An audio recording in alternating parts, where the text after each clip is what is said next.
Super Mind Stretches. That's got a charm to it. Only 66% of the work this evening, setting up 2 mics instead of 3. Yeah, that's true. 66.6 recurring. Yes, and it was just 2 short episodes ago. That's right. The same case. And 0% last week with the week off. Yes, that's true. A little blip. Yes, because I schedule.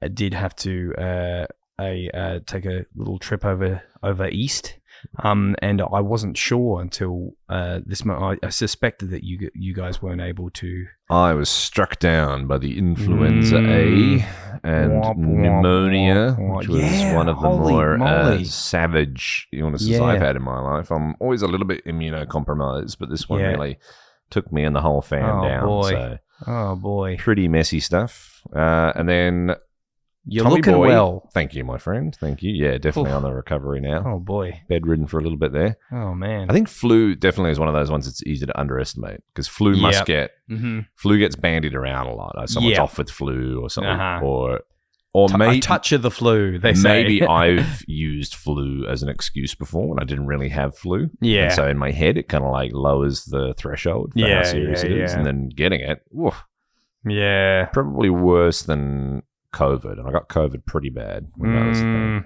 thing. And then Tommy Boy is off. He flew out to Japan. He flew with out his to lovely Japan. lady just this morning, actually. Bon voyage, Tommy Boy. Yeah, well, that's French, isn't it? So what would it be in Japanese? I don't know. I'm not even gonna. As the Japanese say, bon voyage.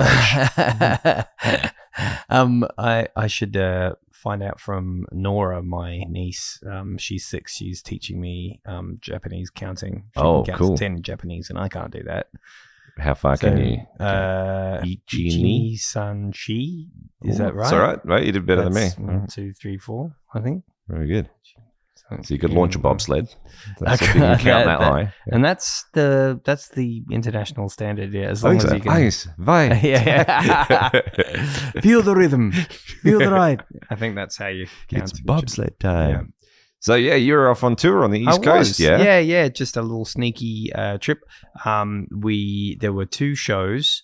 I'm only involved in one of the shows. Okay. So I had a day off, which was really good. I just wandered around Wagga Wagga. And, I'd never spent any time. I've been through Wagga Wagga, but I'd never spent any time there. So it was cool. Did a touch of shopping. Went bowling by myself. I'd never done that before. I went bowling just the other week, actually. Yeah. One of the little like time zone bowling alleys. Yeah. How good is bowling? Yeah, I wanted to I wanted to. I'll confess my score. If I don't crack, I'm not a good bowler. I'll just come out and say that. If I crack 100, I'm pretty happy. Yeah, I was going to say I barely make 100. It's pretty pitiful. I should say if I don't crack 100, I'm a bit upset. And I wanted to crack 100 because it's been a while. And the first time I'd ever went by myself, there were some youths right next to me, and I was just like, I'm already by myself. I didn't want like I'm fine doing stuff by myself, but I'm just like these guys, they probably think that this guy's coming by himself. He must be like getting some practice in. He must be really good. Yeah. And then you're a league player. And then it becomes immediately apparent that I'm no league player. I wanted to crack 100. I played 2 games. I got 98 in my first game, and I got 99 in my second game. And then I just I wanted to stay because I felt like I got my eye in, and I wanted to have another round. But I'm just like, no, that's actually pretty funny. The 98 and 99, and then I went across the road and saw a movie by myself, which I have done many times. Movies by yourself. Movies by yourself is the way to do it. I'm all for that. Yeah, that's. I mean, and also especially as like a father of kids now, like being able to watch a movie in full, even on the TV, let alone in a cinema in a comfy chair, maybe with some popcorn. Yeah, I did eat a whole thing of popcorn. Yeah, nice. Yeah. What'd you see? The new Superman. Oh, yeah. Yeah. What'd you think? I thought it was fun. I thought it was good. Yeah, I thought it was good.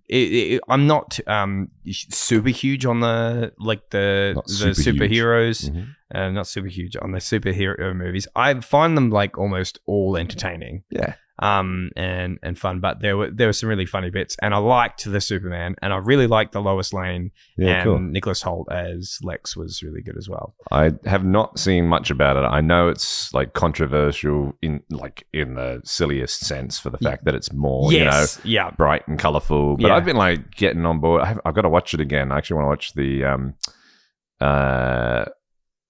the old Superman, like the old 1978. Yeah, is that the original? I can't remember, but the classic Superman. Which is kind of bright and colorful and a bit silly, but very earnest and very kind of sweet. And it's my favorite John Williams score actually. Oh yeah, because I'm of those 70s and 80s trilogies, the big ones that were scored by John Williams. I like my ranking would go Indiana Jones at the top, then Star Wars, then probably like Superman. If those three, and what a group to have to try and rank and pick, man. Like, John Williams. Yeah, man. What is there? Has there been an artist or like someone involved in that kind of those sorts of fields that has had such a high batting average? There's a great this is spoiling it, but there's a great Rick Beato video. Rick Beato is a YouTuber who reviews music, and he's recorded and produced, and he's an older fella now. I think he's he would be in his 60s, I would think. So he kind of owns the grumpy old man sort of thing here and there, but he's also pretty, he's pretty open-minded, so he's actually pretty good to listen to. And he did a thing where he says, what's the most popular, who's the most popular artist or the biggest artist? And he just goes, you think it's the Beatles? You think it's Taylor Swift? You think it's this? You think it's that? He goes, and he kind of teases it. And he said, there's one artist that smashes all of these. You could play their music to anybody in the world, and they would know it. They'd recognize it instantly. They've heard it. They've grown up with it. They've all this and it leaves everything for dead. And I'm talking about this, and and it's like John Williams, it's just there's no comparison to his line of work, and he makes the case for that, and it's really, and it's to the tune of John Williams. So you're just kind of it's his music is arguably more famous than the films. Yeah. There'd be people that would recognize the Jaws theme. Who have never seen Jaws. And and there'd be people that probably could tell you that the Star Wars theme is the Star Wars theme, and maybe have never seen Star Wars, I reckon. His music permeates pop culture in a way that almost transcends the films themselves and definitely makes the films. There's that great bit in the Holiday with that sort of dual chick flick with great movie. That's got a great score. Erin and I, my sister and I, we have a thing where we like half of that movie. Okay. So you like the Kate Winslet and Jack Black part? Yeah. We could. I was gonna, as a joke, this is really mean, but I was gonna edit a version that's just them. I still want to do that, but no shade. Topher Grace has probably done that, didn't he? Do his own edit of the Star Wars movies or something. Right. I got to get a hold of that. But there's that bit in that where he's because Jack Black plays the film composer. Yes. And he's walking through the DVD shop with Kate Winslet, and he picks up Jaws, and he's heralding it. It's just like a semitone, and then you got yourself a score. Yeah, it's and he shouts out the mission, which is also one of my favorite scores of anything. It's an Ennio Morricone. Oh, was it? I didn't realize he did all those westerns. Yeah, he did. Yeah, but he was also, probably he was sort of John Williams before John Williams. I guess in a way. I'd pay that for sure. But he played in Adelaide. Ennio Morricone, and it was as in they did it. He did a, what would you say? Conducted an orchestra, right. Open air orchestra in the west end of town, Parklands. Oh, cool. On the same night as the supercars. So just while they're listening to the beautiful Ennio Morricone score down there, Oh dear. Echoing through her. Who booked that?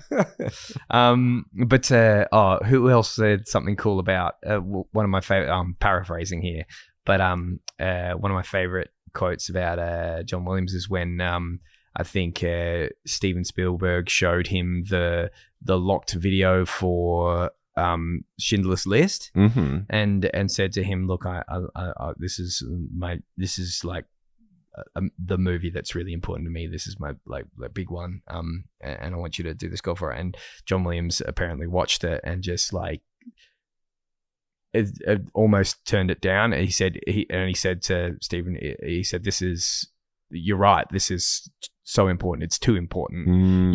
This movie deserves a better composer." To which Stephen reportedly replied, "I know it does, but they're all dead." Which is it's a pretty cool answer. But no, John Williams, I will always going back to Superman. Like I always thought that I mean Indiana Jones guy, and then Star Wars is like as films I put below, and then below that I would put the Superman trilogy from around that time. But I've always said that in terms of the scores, I've flipped that. Like I do love Indiana Jones theme, but Star Wars, like, how can you deny? But for me, just the ba ba ba ba ba but it just sneaks in, and you can, and like in the scenes that it's in, and the reason why I bring that up is because they do like quite heavily call back to that theme in the new movie, which I wasn't sure they were going to do, because I don't know if it played much of a part in any of the other recent appearances of Superman. I'm not sure. I don't think so. I saw Man of Steel and I saw Batman versus Superman. Yeah. And Justice League. I didn't see any of those, actually. I've seen all of those ones. I thought Man of Steel was all right. Like, again, like I just sort of enjoy them as they are. Like, I'm not that, probably not embedded in, like, I liked the Batman comics when I was a kid, but I've never been enough of a diehard. I don't have opinions. Not opinions that I'd take to the internet about, for this kind of stuff. But they were definitely riding that sort of real, dark, gritty, moody sort of wave of things. And I don't know. I'm kind of in the mood to see a bit of a more fun. I'd like to see Crypto, the super dog, things like that. Yeah, that's and I won't say too much, but there's some side characters there that do make me laugh, and The second and third and fourth old Superman movies are pretty painful. Like the original is Richard Donner. Right. So same guy that did all the like Lethal Weapon movies and stuff. Like Richard Donner was a pretty good filmmaker. Right. And then from the second one on, the second Superman movie they shot at the same time as the first Superman movie. So there was, or at least like 80 or 90% of it they'd shot. Yeah, because at the start of the first one, there's the imprisoning of Zod. They reuse a lot of footage in the second and onwards. Yeah. But the second one, they didn't get Richard Donner back. They got Richard Lester, the guy that did like Hard Day's Night. Okay. Like the Beatles kind of comedy, weird sort of. Okay. Well, I don't know if he's weird, but made Hard Day's Night. Yeah, right. And so they get very odd from like Superman 2 onwards. And then they sold the rights to like the Canon Film Group, the group that did all the sort of gone from, was it Warner Brothers, I think, that had the original Superman, but it basically got sold to Canon and like the Golan Globus guys that were sort of, I don't know, they did like the Hercules movies with Schwarzenegger, I think. And they did some very sort of campy, cut budget, they were sort of like, keep the budget low. No one can really tell what the special effects are, and that's they look pretty bad when you go back and look at the number 2 onwards. I can remember thinking it was cool because I rewatched them probably like 10, 15 years ago, I want to say. Maybe even 20 years ago, and that's a rewatch from my kids. So because they've been around, but I can remember watching them as an adult, watching the first one and thinking it was really cool that they had like something from the second one at the start of the first one as a bit of a throwback sort That of was thing. kind of always interesting, And wasn't it? I thought that was cool. Like Back to the Future when they it was like a reused, commitment. you go back into the movie again from this movie. Yeah. I thought that was like a real like Meta baller move. And then, but in the second one, I can remember putting the second one on. And though I have just waxed lyrical about how much I love that theme, there's a good 10 minutes of it at the start of the movie where they're just playing through like previously on Superman. Yeah. And it's like the theatrical version just has like shots from the first movie just for like 10 minutes. And I couldn't believe it. I was like, but I mean, I get that it was a long time ago, and it was almost like there hadn't been a lot of like superhero blockbuster movies by that point, I guess, maybe. So it was kind of like they were kind of beginning a genre. There so hadn't really been that many sci-fi movies. So they sort of count Superman in with like Star Wars. Yeah.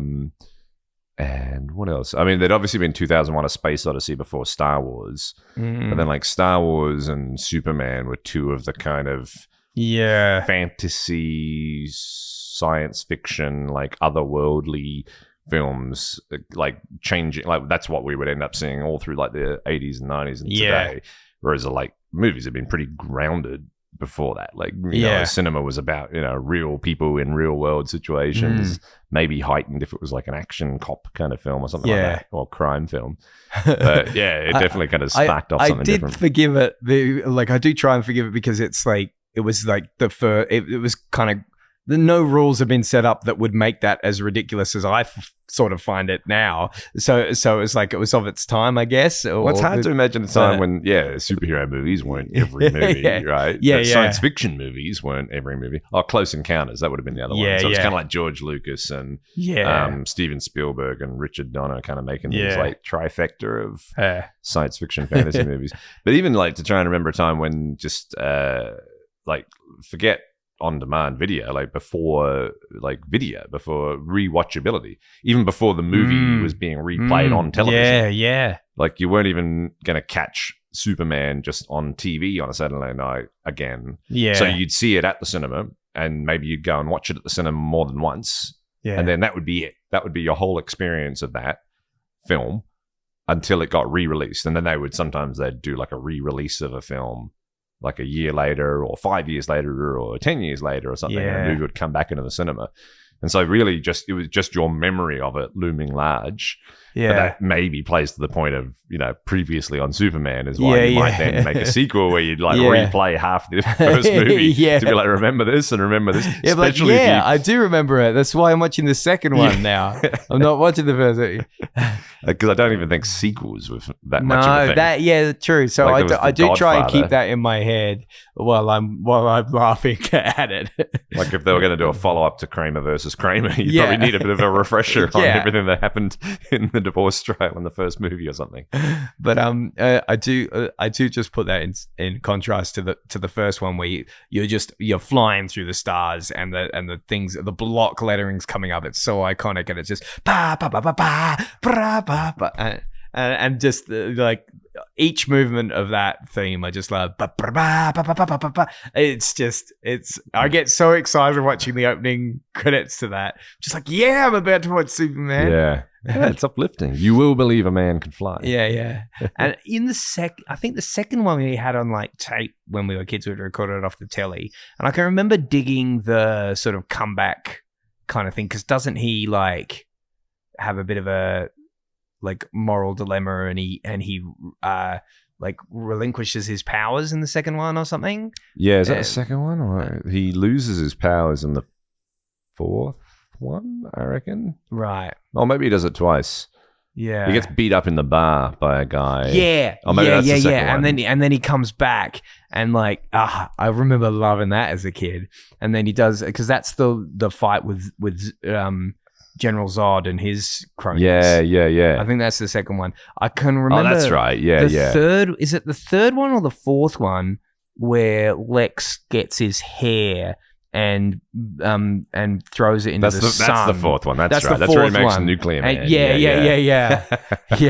The third one's with like Richard Pryor. Okay, And I he's don't like know a if I know computer this. hacker. I don't know if I know the third Richard one. Pryor takes like a computer hacking course that he reads in the newspaper Yeah. and then acts out the plot from Office Space. Yeah, okay. The only thing I know about number 3 is because I know Office Space so well, they say they did it in Superman 3. Yeah, so he skims like half a penny off of every half penny that's being rounded down on the paychecks of this company that he works for. Right. He writes a computer program and collects all that money and becomes like a cyber criminal. There you go. So that was your off day, though. That was my Margaret. off But day. I haven't even heard. Yeah. But tell us about your actual, rock and roll experience on tour, mate. Where did I play? I played in Goulburn, at the theatre there. It's Goulburn Valley. Yeah, we were singing that. In fact, in one of the hotels. That's not the one jingle that I can actually remember. Not the hotel in Goulburn, but the hotel in Wagga Wagga had a little fruit cup, and then and Nashi made a comment. He's like, "Oh, I expected this in Goulburn, but no." But no, we flew into Canberra, and it was very cold. And then we had no time to waste. We had to lickety split, get on the hire car, get in the bus. One of these really comfy Toyota Hiace people movers, which is cool. It's a whole band in the whole in band. the So it was the band bus. leader Michelle Pearson. And look her up on Instagram, Michelle Pearson Music. Mm-hmm. She's got a few pokers in the fire. I'm involved in like the Down Under show, which is like celebrates Australian music of change. But she also has been touring a show called Comfort Food Cabaret around for many years, where she sings and cooks, and it's very funny and a really cool show. And she's got a new one that's only like about a season old now. One's fringe season old. I think they debuted it last year. Called Skinny, and she tells a really personal story of her body image journey, and it's really personal and cool and eye-opening. And she's taking that one to Edinburgh this year and New York later this year as well. So how does the music factor into that one? So that's live band in each one. Skinny's a little bit more of a because it's by its very nature of being more personal, it's sort of more personal atmosphere, and the theaters that she's been doing it in, the one that I saw it in really, really suits the intimate nature of it. And the lineup of that one is she's just on the mic, telling stories and singing songs interspersed, is it still sort of cabaret jukebox musical, or is it songs that she's written? Yes. No. Most jukebox musical is that, and sort of like sort of tongue-in-cheek lyric substitutions and sounds things great. like that. Yeah, So cool. Aaron Nash, he's me man. He's on keys, and then you got for this lineup, I reckon Sam, who I traveled with, he's on drums for that, and they had a cello player in Skinny when I saw them. Hopefully they'll be able to source. I think they need to source a local cello player when they're in Edinburgh, which I hope, fingers crossed, they can do. I know I think she's got a couple. So of if contacts. you know, listeners, any cellists in Edinburgh or able to travel to Edinburgh, give us a shout on the socials. Call up and say cello. You got yourself a cello player. But yeah, and very cool. It was Michelle, Nashi, Luke, our guitarist, Mike, the bass player, and myself in the van, all pile in the van, and off we go. So what's the bus like? What's the vibe on the bus? The vibe on the bus is rock and roll. Is it Nashi's, cabaret? Nashi in the front seat with the aux cord. Yeah. Playing snippets of songs, and we have to guess who it is. We can do that for hours. You would be quite good at that. I'm okay. Okay, who are the But stars? oh boy, Right. it depends who. Like Nashi's great at being broad with styles. Yeah, okay. So Nash is just all over the shop, and it's Yep. great because some 70s stuff and that I can kind of hold my own at. But then it's like, then there's particular artists in particular genres, like some, like a lot of the funk stuff, and particular artists, like a lot of the jazz heavies as well, like Luke's a lot better at. And then Sam loves, by his own admission, loves a bit of girly pop, and he'll just he'll take anyone down with those. And Michelle's like really got her niche with like she's so fast with exactly what I would expect. She's a big Chisel fan, and a lot of like the Aussie pub rock. Yeah, she's really good at. She'll beat me. Did you have any moments of pride? Any unexpected? The noises at the start of It's Only Natural, the beak, didn't even need to play any music and all that. That's It's Only Natural, Crowded House. My problem is I'll hear the start and I'll have to start singing it to get to the title, because I can't immediately place the title in my brain. So I'll be like, wait, that's and then isn't the last mount, and just to get to the, but that one I did. Yeah. And the Nostro mix, I was like, well, that's Holy Grail Hunters and Collectors. You're not going to get that one past me. So a couple of those, and then some real niche ones that I was pretty proud of. So Nashy's a professional music quiz master. Yeah, now, he really is. So that's going great guns, the Weedy quiz. Any locals, any Adelaidean listeners, keep in touch with it. I mean, the Wheat Sheaf Hotel in Theberton is one of the best pubs in Adelaide anyway. Certainly one of my favourite. And big supporter of live music now. Yeah, as well, which is absolutely. And original live music as well. They're such a good pub. And they're doing their quiz night. It was going to be quarterly, but like people dig it so much that it's gone kind of like bi-monthly now, and it might even be monthly. See how it goes, because the publicans are loving it. Nashley loves doing it. I love going. I don't want to miss them. They're so much fun. I'm going to be on a table this time because I was part of the band last couple of times, but this time I don't think my services are required, so I'm going to join a table. I don't know how I'll go. So you don't have to be standing up there listening to the questions. Going, I know this one. Yeah. So hopefully I'll be like sitting down going, I swear I knew this one. Now, were you driving the bus? I did a little bit. Because you've got your big... Got the old MR, yeah. Big car license. Yeah, big car license. Anything with two axles I can drive. Right. So that's like a... That's like a car. That's like a car, bus. Some of the buses have got the two axles at the back. Can't drive those ones. Okay. They're heavy rigid. Yep. But medium rigid cars, I can drive in that. So a lot of buses only have the two. So anything like lots of 30-seater buses and stuff, I can still drive. And I've had it for long enough now. I could go for my HR and my HC heavy combination. I think I could go for. May as well do it, What do you need to drive the real big, like those big mining ones with like the wheels are like bigger than a house? That's a good question. Maybe they're special. But I know the road legal ones, you've got your C, which is what you would have and what most people want, anyone on the road has. Then you got your LR, light rigid, and you got your MR, your medium rigid, then you got HR, heavy rigid, and then you've got heavy combination, and then which is your HC, and then you got your MC, which is multi combination. So is that the road trains? Yeah. Okay. Yeah. So I think heavy rigid, you can do your big your big rigid ones, but then if you want, I think heavy combo is your semi trailers. So the detached cab and then the trailer and your long vehicles, which I think is, maybe long vehicles have to be like with the road trains with the multi combos. But yeah. So that's you on land. You've been doing a bit of boating as well. A little bit, not so much. A license for that, or?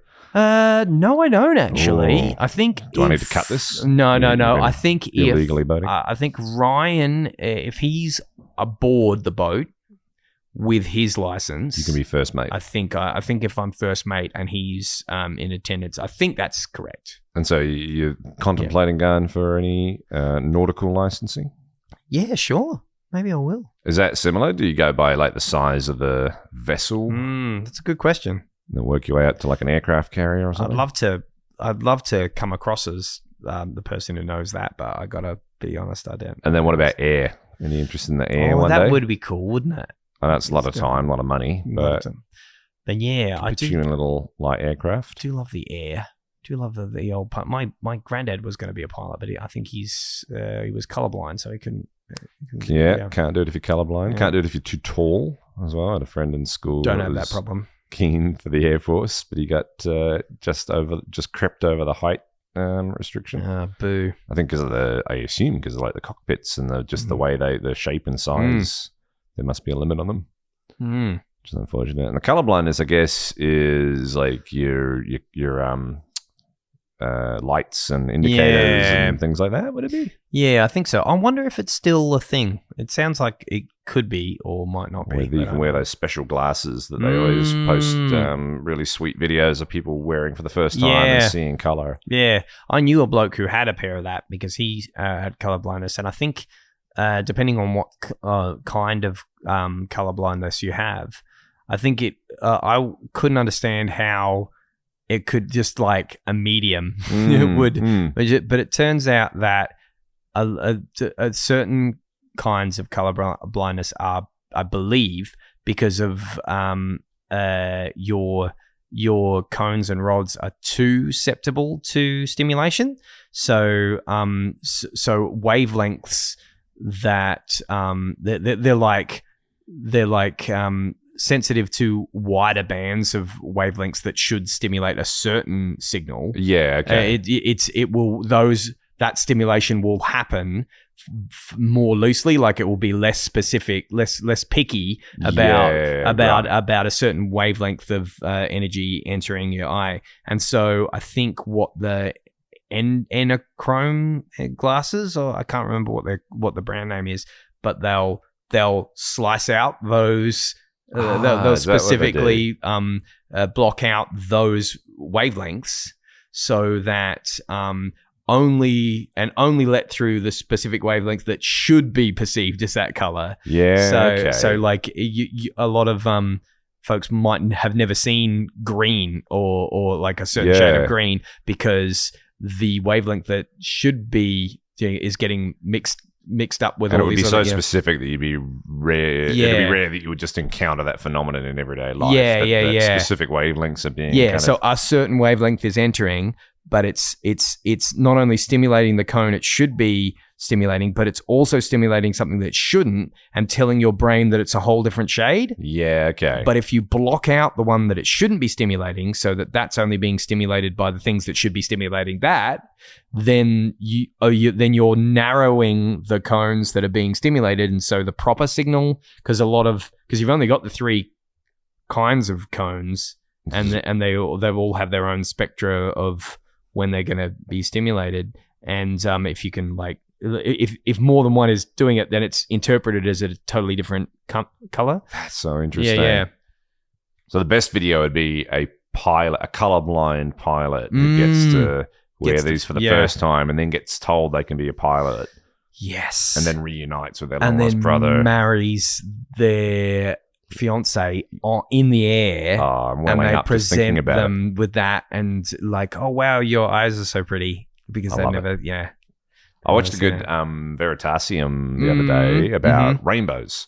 Yeah, have you seen this one? Maybe. About how rainbows work. So it's one of these things where it's like, I know how rainbows work. Yes. It's like, and that's how the double rainbow and white. all of this sort of stuff. It was so good. It was because that's definitely one of these things again. where I'm like, I know how a rainbow works. But then like if someone asked me to explain it, I'd get very stuck very quickly because there's all these things like you got to have the sun behind you, but why do you have to have the sun behind you? And I'm always thinking, but is it just one drop of rain that all the light is going into? It's like, that can't be creating that entire rainbow. And then the fact that like the rainbows are lighter underneath the rainbow and darker outside the rainbow. Right. So this is obviously not great for an audio medium, but essentially like the bit that explained it well for me was he had a sphere, like a globe of glass, like a really polished sphere of glass, and he had it inside on a table, and he got sunlight to just come through like a hole in the window and project the beam on the other side of the room.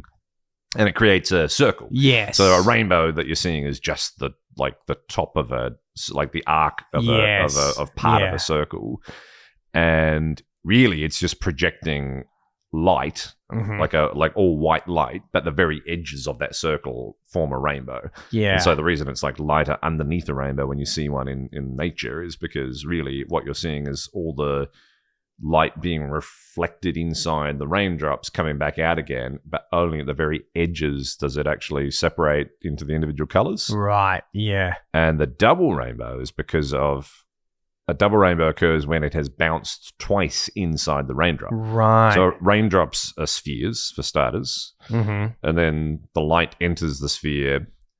Oh, the other cool thing he did was that he shot a beam of light. He shot a laser through the center of a sphere, and then he just raised the laser up and down while still shooting horizontally through the sphere. And so you notice where, as the laser rises up and down, a lot of the light obviously goes straight through, but some of the light bounces off the interior wall of the sphere and bounces back out again.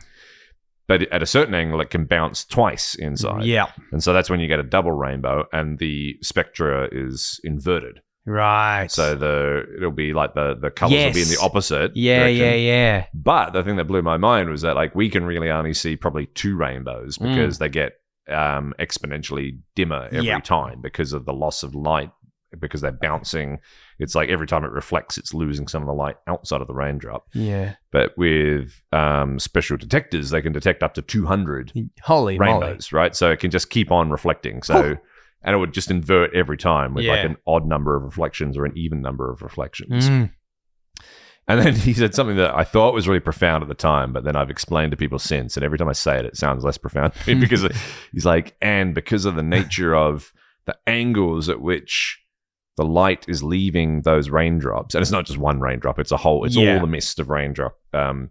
And at a certain angle, you're getting sort of the red and then the blue and the green, But he said that the angle is so specific that like the rainbow you see and the rainbow I see are two different rainbows because the light is getting so specifically entered into my eyes. And I was like, yeah, that's so beautiful and so interesting. I was like, well, but that's kind of like anything. It is kind of like anything, but it's like the mug that you see in front of you is like the same mug, but like I'm getting a different set of photons hitting my eyes, and you're getting a different set of photons. So I don't know why it struck me as so profound at the time when he kind of explained it, or if I'm forgetting something about the nature of what he's talking about. I guess. My instinct is to defend the poignancy of that. Maybe it's more specific because a rainbow is sort of an optical illusion. Yeah. So the other thing is that the center of the circle, if you think of a rainbow as the rim of a circle of light, then or a cone, I guess is how you'd sort of define it. The cone of light is being projected out, but the center of that circle, the center of that cone is a line from the sun through you. Right. Like through your shadow, essentially. Yeah, right. Which is kind of interesting. And that defines the arc of the rainbows. Like depending on that's why you're not really going to get a rainbow unless you tend to get them at sort of sunrise or sunset or like, morning and afternoon, because you have to have the sun low in the horizon in order to get that angle through you to be able to see it. But anyway, there's a few interesting things. I do concede that it is like anything, but there's something different. There's like my instinct is that there is like what am I missing? Because it's because also you said like the rainbow your left eye sees is different to the rainbow your right eye sees. Yeah, maybe it's because it's the light itself. Yeah, there's nothing there. It's not like when you see a tree, even though you're seeing like you're seeing different parts of the light bouncing off that tree than someone else. the representation in your brain that's making is the object. Yeah, that's probably a better way to say it, isn't it? Because you and I can see the same tree, even though we're seeing the different photons that are bouncing off it. Yeah. Because even the shadow, photons are the thing. The light is the thing, not what it's bouncing off. You're not seeing different raindrops, even though you are. But it's not the raindrops you're talking about. It's maybe the further away you and I are standing. Yeah. Looking at what we think is the same rainbow, then it becomes more profound. Yeah. If you're standing like 2 blocks away and it's like, hey, look, Brendan, there's a rainbow over there and we both can see it. We're actually getting 2 distinctly different versions, but it's always going to look the same. That's the thing. Yeah. I also can see that I immediately have a vested interest in protecting the magic of that. Yeah. But I'm happy to labor under that admission. Yeah. Other cool thing with rainbows that I always think of that again sounds obvious, but the first time I remember seeing it was in the Cosmos TV series. I really have to go back and because I haven't watched and you it was would love Cosmos, man. I know from Stranger Things and whatnot how they reference it it's just how iconic it is and how important it is to people of that generation, my generation really. The old one's really good, and actually the new one's really good as well, the more recent one with Neil deGrasse Tyson, and I can't remember which one. It must have been the new one I'm thinking of, the image that they showed of now would it have been Newton? Who was it? No, I'm blurring 2 stories together. It was the person who discovered infrared radiation. And the reason I was thinking of Newton is because they were running a prism. They had a pinhole, creating sunlight in a room through a prism and refracting it into the spectra of light. Yeah. And they laid down thermometers in each of the spectra in order to see what the temperature of the red light was, and what the temperature of the green, and what the temperature of the yellow, and so forth. So seeing that the red light was hotter at that end of the spectrum, but then their control thermometer was going up even higher again. So they had a control thermometer sitting outside the spectrum. Yeah. So that was meant to be just the room temperature, so that I could compare it to the rest of the light. But why does this one sitting to the side of the red? Yeah. And that's when they realize, there's something. There's more, but invisible light here that is even hotter again and has more energy again. Yeah, so it's just that idea of the light you can't see as well. You can see. The electromagnetic spectrum is just I want to get a tattoo on my arm, like a sleeve of the spectrum. You need a longer arm. I need a longer arm. Wait, so what would it have? Talk me through this. Well, I just love being able to see. Nothing beats a good diagram. I could always look it up, but would it be like the sort of, we've talked about Dorling Kinsley, that's what I'm always picturing. Yeah. There was a really good fold out spectrum that I remember seeing, and you've got the rainbow of the visible light in the middle, and then you've got kind of going down to radio waves, and the long wavelengths on one end, and then all the way up to the sort of X-rays and gamma rays on the other side. Is that what you I always forget, I always get mixed up between the I forget which way around the visible light spectrum is, which one's the lower wavelength than so the longer wavelength is red, the red end of the spectrum, and then they get progressively shorter wavelength. Sure. So higher frequency, more crests and troughs within the same period of time as you go up. Yes, and that's the small. Yeah. But the tricky one that always gets me is microwaves, because microwaves are longer wavelength than visible light, not shorter. If you go. So you get down infrared, so if you go from the visible light spectrum down towards infrared and further down there, then you get to radio waves. So by the time you get to AM radio, the wavelength is a super kilometer. High frequency. No. So high frequency is short wavelength, which is up towards the blue and then into ultraviolet and beyond. So radio waves then, So radio waves are really long wavelength, like the peak and crest of like an AM or like radio wave is like they can be like a kilometer apart from each other. But the frequency, like, and I guess it's all relative though, because we're talking about like like high frequency radio and ultra high frequency radio, UHF and VHF. Yeah, that's still lower frequency than visible light. Yes, yeah. So visible light is actually very high frequency. Yes, of course. If you compared it to like radio, but UHF bandwidth. And then like high frequency when you get into like so when you go up to like the megahertz and then the gigahertz.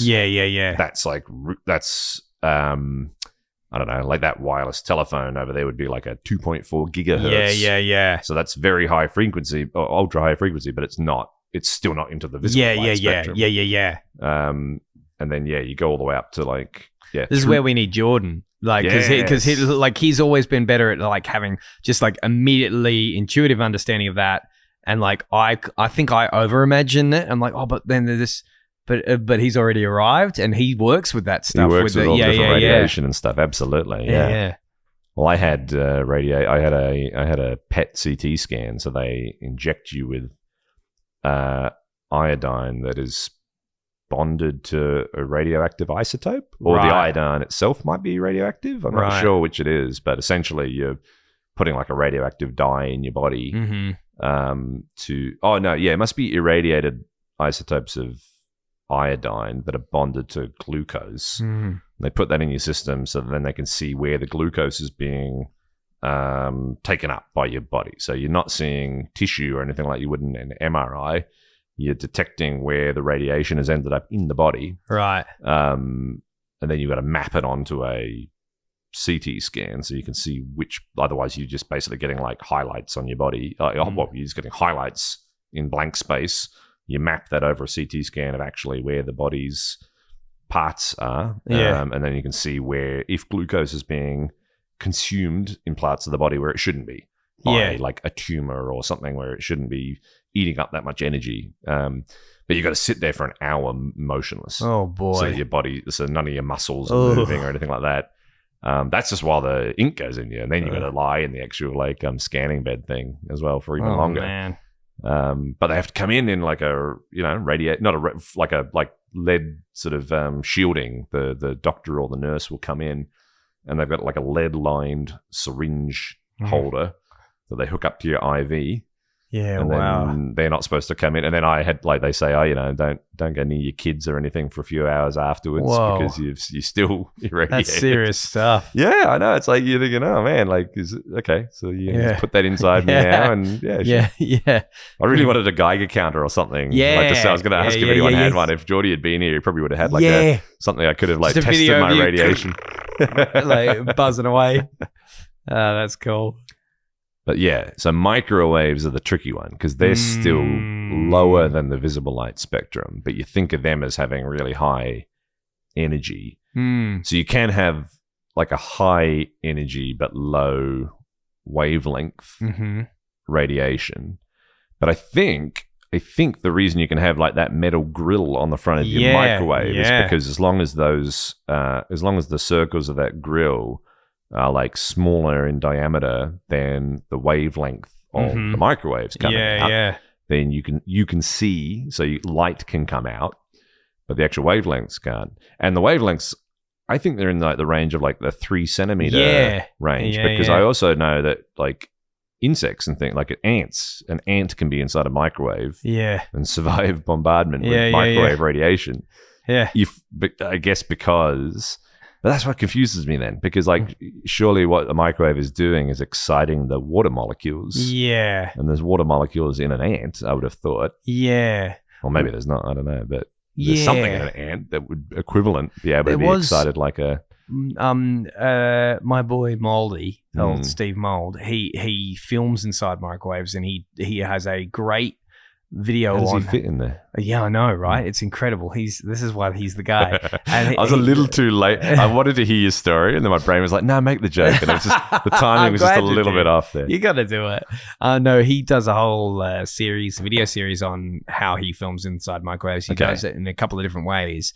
one he actually drilled a hole in the mesh because he said, look, I don't recommend you do it, but he as long as the hole is a certain size, like you'd be able to have a lens of a camera smaller than like those little like endoscopic lenses. And then he does another one where he just kind of like does a real short field of view and just films through and just has like the object past the focus, and it usually works out fine. As long as you got plenty of light in there.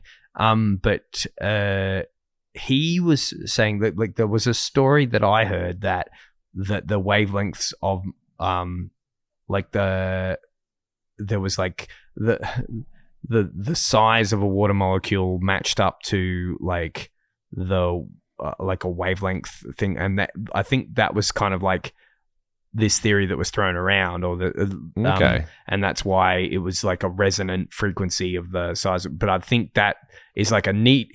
Steve Mould describes it as one of those times where it's this neat, neat explanation that you hope is true, but it isn't quite that. I think it's it's polar, because water molecules are polar. They're turning that way and that way and that way really fast. Oh, okay. And I think it's polarizing the water one way or the other, or something like, or that's attracting, interesting. and exciting the temperature of the water in that fashion. I think it's something more akin to that. Okay. Yeah. And maybe you need enough of that. It's stuck in my head why an ant wouldn't get fried. Yeah. And I wonder if it doesn't have enough water in it for there to be enough of a buildup of energy or something like that. Maybe the radiation dissipates so quickly because of the size and the volume of the... I think it is something to do with like the charges and polar charges, because I keep applying to the ARC for a research grant just to keep testing progressively larger animals in a microwave, starting with an ant, and you work your way up. Where are you at the moment? Mouse, and then a small cat, and then just eventually get to a child, obviously. But no, they keep not answering my calls. Catching the ants can be painful as well. Well, that's true. Yeah, and I wouldn't want to hurt myself. All over There's an ethical question around that, because that's harm to me. The person trying to do this experiment. That's right. Sorry, do go on. No. That I think that's like the charge thing is related to metal in a microwave, because people say, oh, you can't put metal in a microwave, but that's kind of apocryphal as well, because you definitely did that the other week. I left a spoon in a porridge. How'd it go? It was fine. It went for like a minute, and then I freaked out seeing it afterwards, going, oh my God. Yeah. And then thought, I think they say that, but like microwaves, the inside of a microwave is kind of made of metal, so so it's like that's what Steve Mould said. He goes, but that can't be right because it's made of metal. I think it's a concentration thing. Like if they're smooth items and like the charge, the free electrons or whatever can't concentrate. Okay. Or like charges don't concentrate on that, but alfoil, where it's very thin and very crumply, and steel wool, I think it's to do with like concentration. But this is it's been a while since I watched multiple movies where the heroes like left like a MacGyvered a bomb out of a microwave and put some metal in there. The Batman Returns, doesn't Michelle Pfeiffer, Catwoman, put some spray cans in there? But that's spray cans. The whole building explodes, which is probably a little bit disproportionate. But that's when they used to make buildings out of petrol. Yeah. I didn't take it too seriously because it was Michelle Pfeiffer doing it, so I was willing to believe it. That? Yeah, well, exactly. Very persuasive. Yeah. Well, she did the thing with the whip when she whipped out the candles or the heads off those mannequins or whatever it was. She did that for real life. You know, that's some IMDb real life trivia there. Michelle. She could do anything. Yeah. So we did touch on thermometers. Yes. In one of those many tangents we just took. I did coincidentally just glance down at my screen here, and one of these Curiosity Show videos is called How a Thermometer Works and How to Make One. Hot diggity dog. Now, I should say this is Supermind Stretches with myself, Ben Crisp. And me, Brennan Williams. And without Tom Crisp this evening, but he will return. Here in spirit. His absence, absolutely. Where we do watch clips from the Curiosity Show, Australian science and educational series from the 1970s and on. All now very kindly put on YouTube for all of us Curiosity Show fans and aficionados to watch. God bless them. Do you, just from that title now, famously, Brennan, you are a bit of a expert, on this panel, on this team, right? Yeah. I'm a fan, but definitely don't have the kind of, story. They're always kind of a rediscovery when I watch these. You haven't seen this little thumbnail. So if I said to you how a thermometer works and how to make one, bearing in mind, Curiosity Show, it's kind of everyday items and things you could do in your own kitchen. So how would you make a thermometer? I reckon this one might be one that I haven't seen. Ooh. But it puts me in my... I haven't even seen the thumbnail yet. And so I'm thinking how to make one. I suspect... it puts me in mind of those... It was the 70s, so it could just be, now kids, get some mercury. Get some mercury, just, put it in a tube. Be careful, hold it in your hand, don't let it go in your mouth. Yeah. I do remember Dad breaking a thermometer sometime in the late 80s. And he was showing me it on the plate. It's so cool. It's so cool. I mean, that is one of those things where it's like a metal at room temperature being liquid. But have you seen gallium? People play with gallium. Oh, no. Because gallium is similar to mercury in that it's got a very low...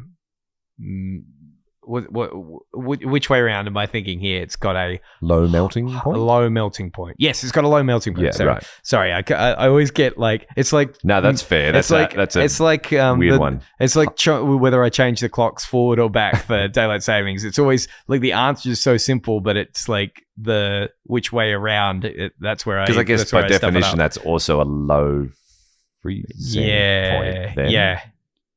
Yeah. Because other metals that we think of as solid at room temperature are frozen, aren't they? Yeah. So a melting point is usually something like at the point where it goes, and then it happens at a much lower temperature. Yeah. Well, what's the difference? A melting point is a freezing point, isn't it? Because it's the same. It's the transition point, isn't it? Yeah. So it's a high freeze. No, it'd be a low melting and a low freezing point, I guess. Yeah. I don't know, I'm just thinking about that now. Yeah. I like. Unless it sublimates, dry ice. Yeah, so it's a low thing, and then it's because it freezes. Yeah, like ice. So let's just start with water. Like that's 100 degrees Celsius. Yeah. Is the boiling point of water. But it would also be the condensation point, wouldn't it? When it turns back from. Yes, you'd think so. Like if you cooled steam down from 100, like. When it tips out, I know it doesn't do it perfectly, but like from 100 to 99. Yeah. And then from 99 to 100. It's whichever direction the energy is moving. Yeah. Yes. And 0 degrees, to get back to what we're actually talking about, is freezing point, right? Yeah. Same thing. Your ice would turn from when your freezer like switches off. Yeah. And it goes from, -2 degrees, -1 degree, 0 degrees, 1 degree. In theory, your ice is melting into liquid at that point. Yes. But conversely, when you switch your freezer on and your ice cube tray has got liquid in it, it's going from 5 degrees, 4 degrees, 3 degrees, 2 degrees, 1 degree, 0, and goes back. It's like glass half full, glass empty. It's how you're walking in the building or out of the building. Exactly. You're going up the escalator or down the escalator. That's right. It's the same place. But yeah. So gallium actually has like about a room temperature melting point. Oh, okay. So mercury is liquid at room temperature. Right. But gallium is liquid at slightly above room temperature. Okay. So it's solid. It's like a metal, but then if you warm it in your hands, it starts to mercurify. Sort of like it starts to be like, and it's silvery like quicksilver. Okay. And so in some ways it's kind of cooler because it goes into this middle state and it's doesn't off gas. And it or it's safe to, and it's safe to handle. It doesn't it's not poisonous or anything like that. So it's like, it's completely safer than mercury, and it can kind of exist in both. And it also reacts with aluminium to kind of eats aluminium. So people use it to breakthrough locks and stuff because you inject it in aluminium. cool. It gets under the surface and reacts underneath and then makes the aluminium really brittle. Huh. And I've seen it in like padlocking, like the lock picking lawyer uses it to destroy. Oh, that is very cool. Yeah. And it's really cool because you kind of like, you can watch it like the sort of like T1000, like when it kind of like, it's like cube, if it's like a broken bit of gallium, because it's quite a brittle metal, I think. And then you melt it and you see it like, and you only have to like heat up a plate a little, like it's like body temperature will turn it from solid to metal, but that's gallium. But I reckon if I were to build a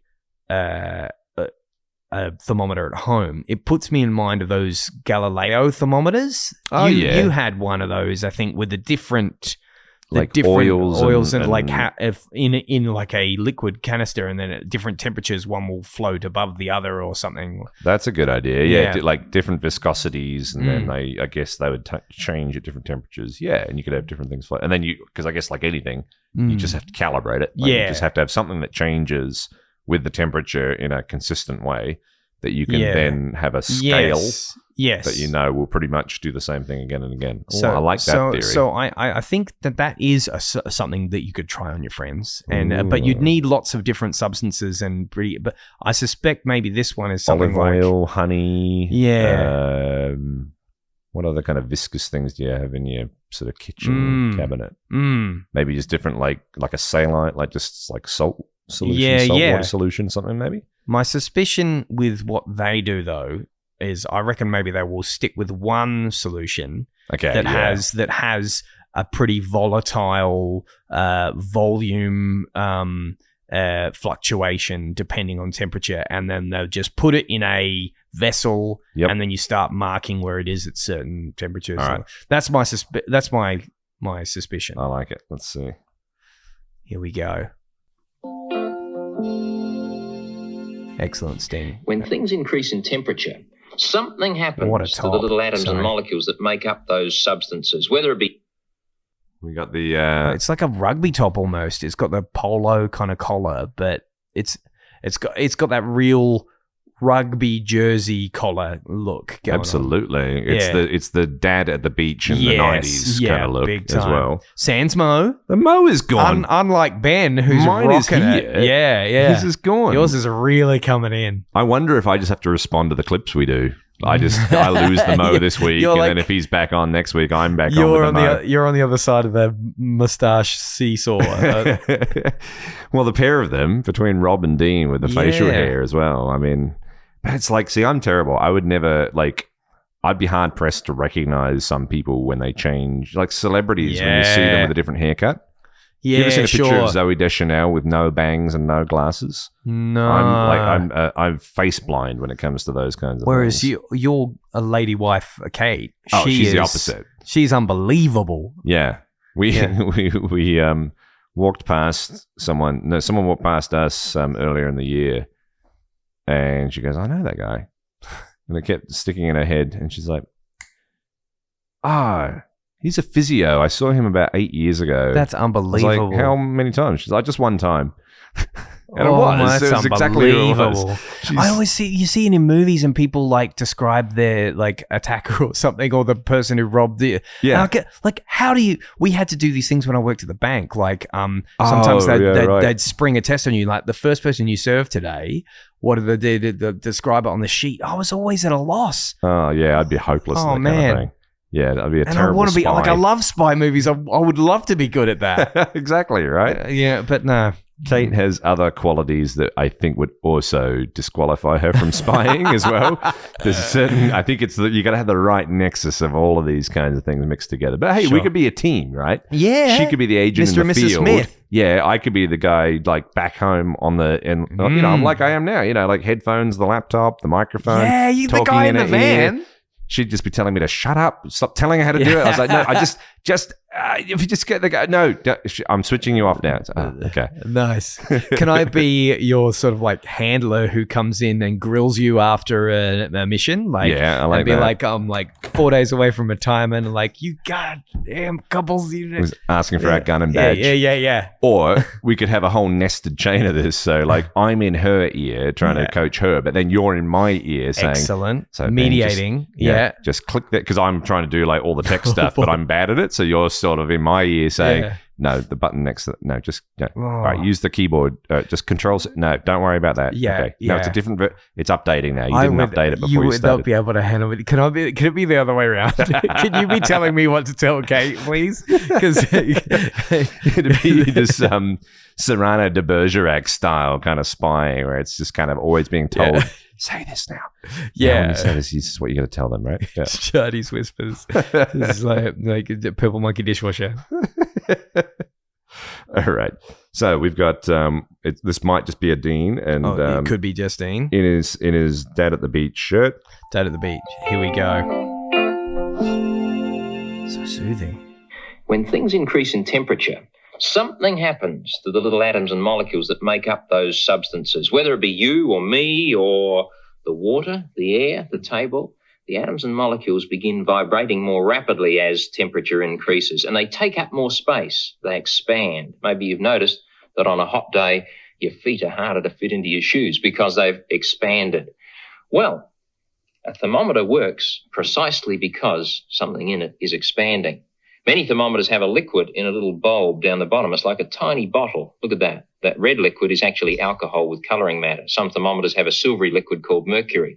But if we put something around that little bulb, and I have some hot water in this cup, watch what happens to the temperature. Now you can see where the red liquid ends, and now there's hot water surrounding that red liquid, and look what happens.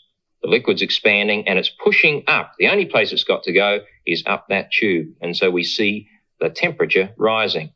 Well, that's a very accurate thermometer. That's used for measuring the temperature in an aquarium. But we can make a thermometer which is nowhere near that accurate, but much easier to put together. All you need is a bottle, preferably a fairly large one, and a balloon. And you stretch the balloon over the neck of the bottle like that. There's your thermometer. You might say, how is that going to tell us whether the temperature is increasing or decreasing? What's the fluid? The fluid is a gas, air, and it's already trapped inside the bulb. Now, what happens if that air expands? Where will it go? What happens if it contracts? Where will it go? Watch this. I'll plunge the bulb, first of all, into cold water, and you watch the balloon. See if there are any changes. Yeah, already you can see there are some slight changes. The balloon is beginning to collapse even further than it was before because the air inside is contracting, taking up less space, and so the balloon contracts. What happens if we take the bulb, the bottle, and plunge it into hot water? See if you can guess what's going to happen, and then see if you're correct. In it goes. The air inside, look at that. The air is expanding, taking up more space, increasing in pressure, and so the balloon starts to inflate. If we take it out and put it back into the cold water, what's going to happen? Well, of course, the molecules are slowing down, taking up less space, pressure is decreasing, and before long, the balloon goes down to where it started. And so, although it's very simple, it's a thermometer that really works. Why don't you try making one? Now that is a simple one. Sometimes they say simple, and then you need a million things, and that was like, very good. And it can get messy, but that's like a bottle and a balloon. I'm going to show that to Nora in the kitchen sink. What kind of bottle is that? I reckon that's like a just juice bottle. Oh yeah. You remember those? Yeah, old school, very wide sort of base there. Yeah. Very narrow top there. See-through sort of PET kind of like plastic. Remove the label. They don't want to do any free advertising. No, don't want to be doing Mind that. you, it was Channel 9. They could have. They could have just sort of slipped a little thing in there. But hey, integrity. Right? Yeah. That bucket is the old school fireman's bucket. I love it. That's the bucket of sand or whatever to kind of like. I saw someone with like, you know, the old school like trash cans as well. Oh, like yeah. the Oscar the Grouch yeah. sort of thing. I saw one on the side of the road today. I was going to ask if the person was getting rid of it because I like to use those for my kindling buckets. Oh, When we're okay. chopping up wood and whatnot. Why do they make a good kindling bucket? Oh, they're just durable, Mhm. and I like the size. Mhm. And they look cool. And they look cool. Yeah, I bought one from Bunnings a while ago, but maybe I'll just get another Make a one good from Bunnings. sound. Would Yeah. you ever do a bit of percussion for Tom Ooh. Waits style for like a That's a great Or Stomp, idea? I remember Stomp. or like Sean McAuliffe, they had Tread. And anyway. The next thing that kind of struck me was what's going on with this background here. There's a little bit of a Doctor Who sort of vibe going on with it these. does look like an early interior of the TARDIS kind of The kind thing. of polished aluminium or polished metal. I don't know, what would you call them? They're almost air conditioning duct kind of. They do look like But that. then what's going on with the top there? Is that? Oh, those are light. There's a grid of lights Are they inside. lights is it? or are they just? Is that the brushed aluminium surface? That's what I thought it was at first. reflecting the stage lights, the studio lights. I mean, they've got to have brought that all in from somewhere. This is what I'm so curious about. Is like, did they build these sets? 'Cause Yeah. almost every clip we've seen has been a very different set. Yeah. Mind you, we're watching the clips from different episodes, so I wonder if they've just got like one set per episode. But even that seems like a huge amount of set build. Yeah. It's doing something though. I think it must have been the Wild West back then. Like they would just be, they'd find these things that would go like, let's do that. Yeah, or maybe you just had a staff production designer or art department. And that was it. That was their job. It's like, well, we're doing a set. Yeah. You got probably limited budget. I mean, although I don't know what that would be. Like that's not. Yeah. No. Like I like old school. I said Doctor Who, but old school sci-fi was taking bits of something. Yeah. And there'd be like a colander or a Yes. I think the Daleks were trash cans, weren't they? Upside down, Yeah, I think painted or something maybe. like Yeah. that with a plunger stuck on them. Yeah. And this is very found kind of materials. Mm-hmm. Metal bucket for the cold water, plastic bucket for the hot. Oh, What else did this clip you're make right, me it think was that of? one. There was something very dissatisfying I always remember as a kid about the parallax error on trying to read a thermometer, Yes, an he analog did. thermometer. There were a couple of angles he was holding it at where you could really see the thick line, because you really have to get in the right spot to be able to see like the thick representation of the line. Because if you get the wrong angle, it's like. And I guess they have to be a very thin slit in the glass in order for there to be the right amount of pressure to get a really visible change. It was tricky to see. I don't know how I would have gone on like my CRT TV. Just being able to detect what he was talking about. Yeah. He made the point that it was an aquarium one. Didn't need that detail, but that's all right. That's what separates these guys from. It's the details that make it. That's true, because it's like, where would you have seen a thermometer in your house? Maybe if you've got an aquarium. And then, what else gives you that sort of parallax? I'm trying to think. I always remember, like in the car, trying to see when you were a passenger in the car as a kid. Yeah, trying to see the needles on the a big one was when your calculator was dying. When your old sort of like liquid crystal display calculators were. That's interesting. Why was it still so visible from an angle when your liquid crystal display is dying? I don't know. You talked about water molecules shifting shape. So my understanding of liquid crystal displays, especially like those kinds, it is a polarization thing, isn't it? I think so. So that's chirality. That's the only time I've ever heard that word, chiral. Yeah. So chiral meaning like it's like it has how your a handedness. Yeah, your left and your right hands are mirror images of each other, but they're not the same. Yeah.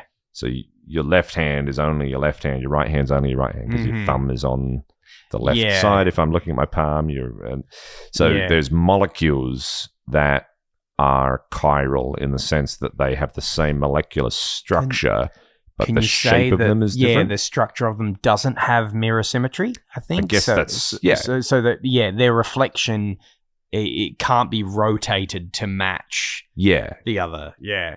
And so in liquid crystal displays, my understanding is that there are certain molecules that when you apply an electrical current to them, it changes the chirality of them. Right. Okay. Yeah. And then if you've got certain molecules that change chirality and also then change what frequencies of light, right, or the polarity of the light that they allow through or don't, you can have two polarizing filters. Did you ever pull a calculator apart? I've seen it done. And there's the polarizing filters. So the reason being that I guess on your old Casio watches and your old just the grey LCD displays, there's just a mirrored surface at the back. So that's why you can't see them in the dark. Yeah. Or if you're really lucky at Christmas, you got the Casio watch that had the light, the backlight. Right? Oh boy. Other than that, you need to be able to just have a light source to reflect off it. So there's light shining through the polarizing filters, bouncing off the back, and then back through. But the liquid crystal in each of the segments of the digital display changes polarity when it's got so it allows light through when there isn't a electrical circuit, and it blocks the light, or it changes the so like if you've got a polarizing lens, it gives you the perpendicular light wave. Yeah. I'm dangerously out of my depth here. I can tell. No, you can hear in my voice as I'm following you. My feet can't touch the bottom of this pool that I'm swimming in anymore. Well, that's what we're all about here. But yeah, that's my understanding of that. How that works in like your full color LCD displays, I don't know if that's the same or not. I guess if you've just got red, green, and blue pixels in a TV display or a phone display or whatever, I assume it's the same kind of principle. I think they have, different. They have another couple of different filters. I think. Yeah, they have like layers of, Because there's similar things. Like I know in military technology, they started looking into goggles for soldiers that could block laser light. Whoa. In the same kind of way. So it would be you'd have two layers of glass in the goggles, and in between you'd have a fluid that would be sensitive to the wavelength of the light that were used on like laser sights on rifles. Yeah, right. Because you can just turn the intensity of a laser sight up and shine it in an enemy soldier's eyes and blind them basically. Right, so gotcha. But you don't want goggles that just like to block out laser light. You have to block out light. Yeah. So how do you block out just the dot on the goggles? Well, if you can have this thing that's instantaneously reactive, like at a molecular level, you can have these laser-proof goggles, which is kind of cool. Oh, that puts me in mind of those welding masks nowadays. They've got they're just like battery-powered welding masks where you don't have to like flick them up and flick them down and like see where your arc welding rod is and just kind of like make sure you keep it in the same place and then put the mask down and then click it and go on. Like you could just have the mask on and just go for it, and it notices the intensity of the light and just automatically turns on the like dimming filter. Yeah, okay. And it can do it fast enough. Well, that's what's like these glasses I'm wearing. Yeah. We used to call them transitions. They've got some other name now. They're responsive or something. I think they call them. But yeah, basically what I would have called transitions. Yeah, so they change into sunglasses when you walk outside, but they are slow. Yeah. And I haven't looked up. Do you know how they work? I have no idea how this technology works. Yeah. Just walk around wearing them. Bloody things. They're still too dark. It's like just magic on my face. But it's almost like what we were talking about the other day, like with the noise cancelling headphones. Oh, yeah, and how fast they must process the like superpositioning of the waves or whatever. Like it blew my mind that, the brightness of the lights of arc welding and stuff, has to work at the speed of light. It has to go that far. But I guess just like that intensity, if it's only a fraction of a second, maybe it's the same as this LCD thing that we're talking about. Maybe it is actually just a molecule that shifts. Yeah, I hadn't thought of that. I thought it was just like it's either on or off, and it's a time thing, and it just goes. But these are actually powered. You're saying they've got like a power source in them, maybe. So, but I haven't looked into it. All right, well, this would be a good one to look for. Yeah. It makes sense that it would be a polarizing thing. It would need that in there anyway, because it's nothing physical is coming down over. Like, and even circuitry wouldn't be quick enough. You would think to actually kind of like stop a light, because really, like that's what you're trying to stop is intense light sort of going through and hitting the eye and the cornea. Or if you're Scott Morrison, our XPM, you don't have to worry about it. You just start doing it without putting it. Did you ever see that clip of him? When he was, and it just, that got memed. World leaders staring at things they shouldn't stare at, like Trump with the solar eclipse. Because so what is the jury out on? Like, are you supposed? You can use welding glass for solar eclipses, can't you? I think so. That's a good question. I assumed you could, but I feel like welding, like if they're like, they have to be like a certain quality, like welding goggle. It's not just the wavelength. It's also like the I feel like that's in Oppenheimer. That's what they put on when they were watching the nuclear bomb go off. They were putting on like welding glasses. And they were putting zinc cream on their face and stuff like that. Yeah. We had an observatory with like a telescope in it at our high school when I was at high school, and they had in the time I was there, they must have got a grant or something to get solar astronomy equipment. Right. So you could there was a regular telescope for looking at the moon and the stars and galaxies, but then there was also a filter that you could put on because there was always the thing of you never look at the use a magnifying glass to burn paper with the power of the sun, and never look with binoculars or a telescope. But then you could put this solar filter on, but there was also I remember there was a refrigerated part of it, so it would cool down, like the lens I guess would get so hot at just the intensity of the energy going through it that would have to be refrigerated to cool it in order to then be able to look at the sun. And it was always cool looking at the sun, looking at the moon through telescopes. Always blows my mind because of how quickly they move across the viewfinder or the eyepiece. I mean, when you think about it, of course, but my brother had this really good telescope where it was GPS and you program it and it could track. So if you're looking at Saturn or anything, which like you can like as long as you set where you are, it'll go and it'll find it and it'll track it through the sky as especially if you want to do photography and you want to do long exposure, it has to be really precise and be able to kind of do it. And now it's all computerized, so you can just take thousands of frames and then composite them and take the data that they can sharpen. You can get 10 blurry pictures and come out with one sharp picture because it'll just even out the data that it's getting from all these things. It's just incredible.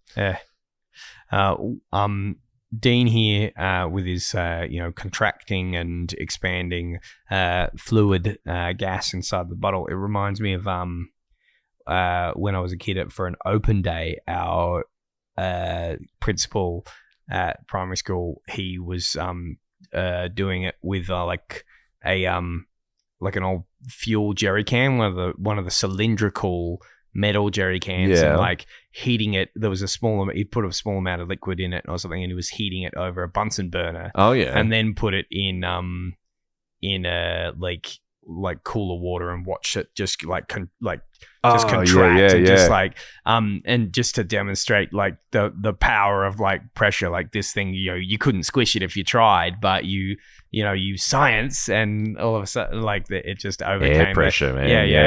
And I just like when you learn about that was the stuff as a kid. I was just like, whoa, it's so powerful. Learning about how forces in hurricane and cyclone prone areas they've got to open the windows and doors of the house to try and create a pressure to avoid the pressure differential, so that if you suddenly have low pressure outside, houses will just explode because of the high air pressure inside. There's this other cool YouTube channel. I don't know if you ever saw any Tom Scott. Oh, okay. I don't think Tom Scott was a YouTuber who would just go to interesting places and talk about them. He's just this kind of dorky English bloke, pretty charming, but very dorky. And he's stopped doing his main YouTube channel now, but he's doing this regular thing called Lateral, where he gets on other like YouTubers and influencers, and it's really cool because he gets a lot of people like that I like on it. Like Brian David Gilbert has, the YouTube comedian, has been on it. Adam Savage has been on it. Steve Mold's been on it. Matt Parker's been on it. Like all these, Destin Sandlin from Smarter Every Day has been on it, I believe. And so he gets these, like, he's a real, because he's kind of like known in the YouTube science communicator community. He's kind of like has sway and gets these people together, and it's really cool to see them all, like, all these worlds colliding. But he does a quiz where they rotate the each episode is or each short is like a question, and he rotates who's asking the question, and they kind of have to like suss out this strange situation that's and one of them was something about a storm, like you mentioned, like during this storm, like millions of British people were mildly inconvenienced on the morning of this storm, and they had to figure out what it was. And it's all about the discussion, and they crack jokes along the way. But they teased it out that no spoilers. There's fast forward if you don't want to spoil it. But they teased it out that the problem was nobody could make a good cup of tea. Do you know what? Something about cup of tea went in my head. I don't know why. Yeah. Oh, is it to do with air pressure and boiling your kettle or something like that? That's exactly right. That's interesting. So it was reported that, like, it was the most, and they were all laughing at how British it was because, and there's this moment where it dawns on Tom, because that wasn't Tom Scott's question, it was someone else, because they rotate who asks the questions, and he just goes, "Oh wait," he goes, "I've got it, because that's what a storm is. It's a low pressure system." He just said, so the pressure drops, and so water will boil at a lower temperature. So you can't properly steep. So they could boil it, but it's not hot enough. To actually give you the proper that you want. steeping. Yeah, it didn't properly steep the tannins of the tea. Interesting. Yeah. Because it would only get up to on that morning, like the water was boiling at like just over 80 degrees Celsius or something. Yeah, and so it was like about like really hot tap water. Yes. It was akin to making a cup of tea with really hot tap water. Yeah, and what was particularly funny about that episode is because the Americans, like, there were some American YouTubers on there, and they just didn't get it, and they're like, and they weren't snobby about it at all, and the Brits were like, no, you don't understand, like, that just wouldn't fly. And they said, but, like, because they put the kettle on because we have electric kettles, and they just said, oh yeah, because you don't do the. He goes, yeah, it's because we've got 240 volt power over here. We just boil in minutes. And one of the Brit, and they're like, yeah, well, just put it on the stove. And one of the Brits goes, no, you don't go. Like, I spent a year in Canada, and it was terrible that I had to heat my pasta from water on the pot. Whereas I didn't even know this. So they're low voltage in the US. I think they're low voltage. They don't boil kettles is part the way we do. They like, it's pretty rare that you find an electric kettle in the States. They have the stovetop ones if you want to. That never occurred to me. Okay, but I think it's related to the lower mains voltage. Yeah. Okay. But because like here in Australia and in the UK, like a house isn't a house without an electric kettle. Yeah. But they said, because I never, like, I had to heat my pasta from the, whereas normally any self-respecting person would boil the kettle and then pour the pasta water in and then and one of the Americans, she just said, wait, you boil water from boiling water?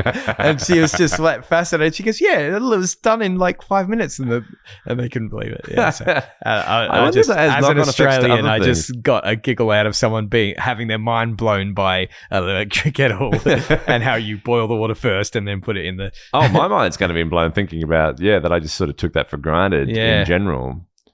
Yeah. And also, it's funny that, my mind went, I don't know why my mind, I think the mild inconvenience and the thing about tea, because it puts me in mind of the EastEnders problem. The EastEnders problem was apparently this thing that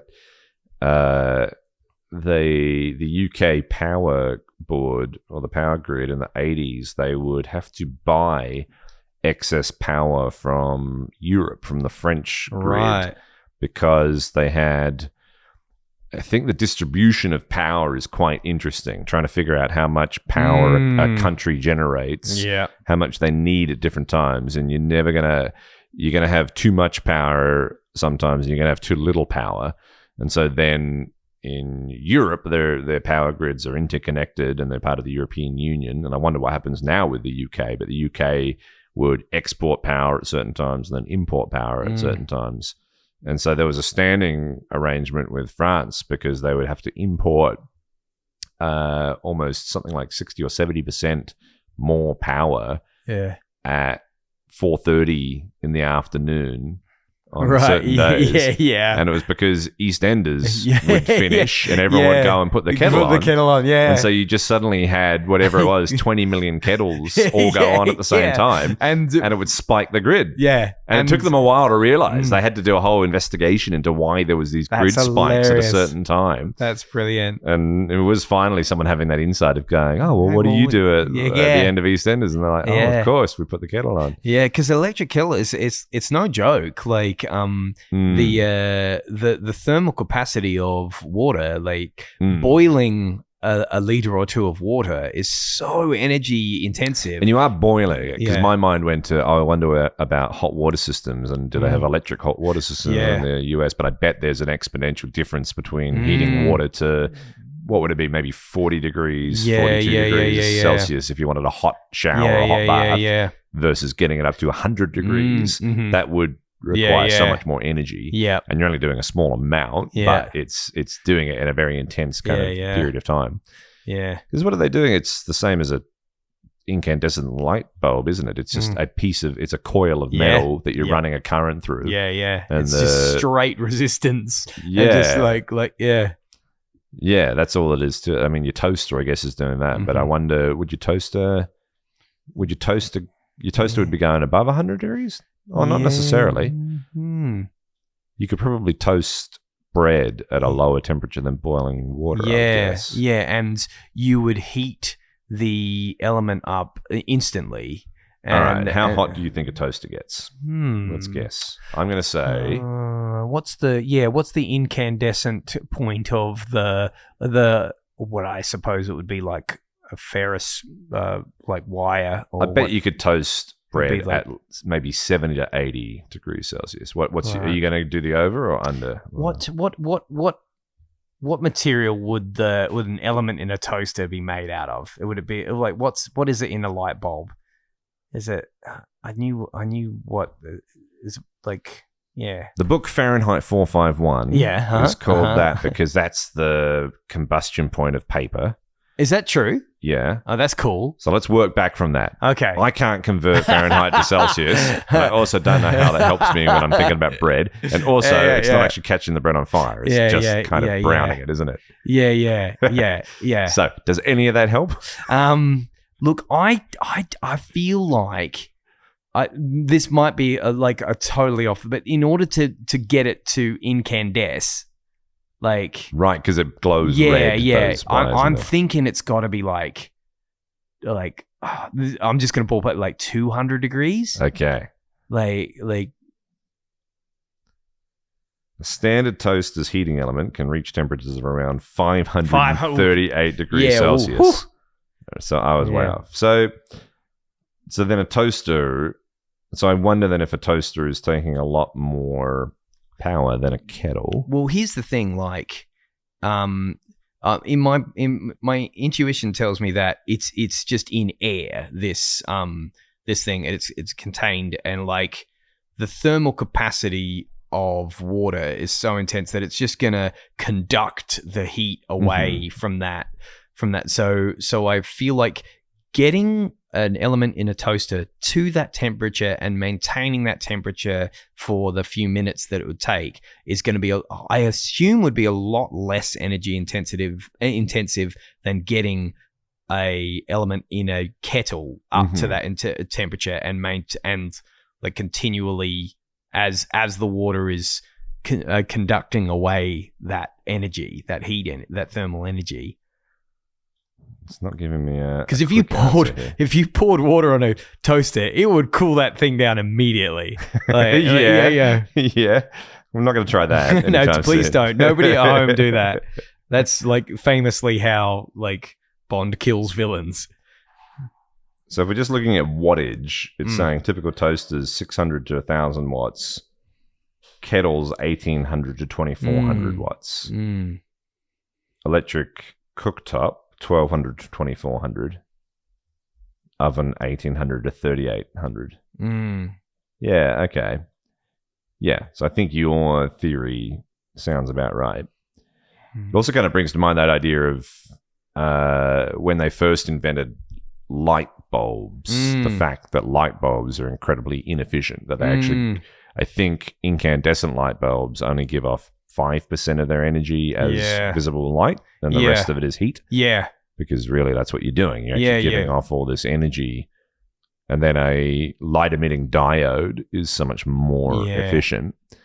When you said gallium earlier, I was trying to think whether that was what they used I think it was another Veritasium video where they were talking about the invention of the blue LED. Okay. They invented the red LED first, then the green LED, and then it took decades for them to develop the blue LED because they couldn't. The way that LEDs work, you have to have a certain kind of crystal, and it has to have electron energy shells that can give off the right frequency, or it doesn't just sort of work, and it will only give off one frequency of light. You're not giving off white light, and then you can just put a blue filter or a red filter. Yeah. The whole thing is that those LEDs will give off a certain frequency of light, and so they could have red and they could have green, and so for years and years all LEDs could do was be indicator lights. You could use them as the power lights on things, but the breakthrough was to get and there was this intensive competition amongst all these different electrical engineering firms and companies, and I think it might have been Philips that ended up cracking it in the end. Because, of course, once you got blue, then you can have an RGB screen. And I think it's been, like, next year it will be 10 years since we filmed Goober. Oh, yeah. Yeah, so folks at home, Goober was this small, limited series that we did for the ABC that Ben wrote and that Brendan started. That I played the main. I was lucky enough to play the main character in. And we filmed in a car on a low loader trailer. And I think it was Itchy on set who was telling me, because we had the lighting panels, and they were pretty new tech at the time. So this is 10 years back. Oh, using LED lighting on set. Like these little flexible LED panels that went in the car. And he was telling me, like, you know, even a couple of years ago, we would have had to have cans in here, like incandescent, like bulbs, and it would have been boiling hot and everything, but because for the longest, even though the LED technology had been around, the cracking of that blue LED to get the right color temperature just was not possible, and it was they were only just getting to the point where they could do that. I think I recall. And now that technology is really complicated, because I was talking to a gaffer about it, and he was saying that when they first started bringing in LED lighting in film and TV, it was a problem. You'd just have colors that wouldn't show up. And he said that he does a capsicum test, and they get like red capsicum, green capsicum, yellow capsicum, and they put it in front of different lights. Sure. And that's how they show off the high quality lighting now. Gotcha. Because you put a yellow capsicum in front of the low quality lighting, and you turn that, you remove the other light and put just this white LED light, and the capsicum turns gray. Right. And then you put higher quality light in front. And he goes, when you think about it, it's because now you're basically always using digital cameras. So that wouldn't happen on film. Yeah. A digital camera, what is the CCD? What is the sensor in digital camera? It's red, green, and blue sensors. And now, instead of incandescent lights that are glowing at every temperature, that are giving off every photon, so every spectra of light, now you've got LEDs that look white, but it's because they're giving off red, green, and blue from these red, green, and blue LEDs. So you got red light, green light, and blue light reflecting off objects into a red, green, and blue receiver. And so even though your eye might be tricked into thinking that it's seeing a yellow object or something like that, if there's no yellow light, it can't perceive it. The CCD sensors can't perceive it. So now I'm not sure what happens now. There's a combination of downstream software in the cameras that figures out, based on the levels of red, green, and blue that it's receiving, it does some processing to estimate what it thinks the color should be. And also now I think there must be other, I think the more expensive LED lights must have other spectra of light in them. I don't know how else it would work otherwise. But that was so fascinating, the idea. Because weirdly, our eyes can only detect, I think, red and blue, is it? No, what's the thing about how our eyes can't actually perceive violet or green? Is like purple. Purple doesn't it's not register in our eyes because it's the combination of blue and I can't red? remember what it was. And it's not like binary, like this is being stimulated and this isn't.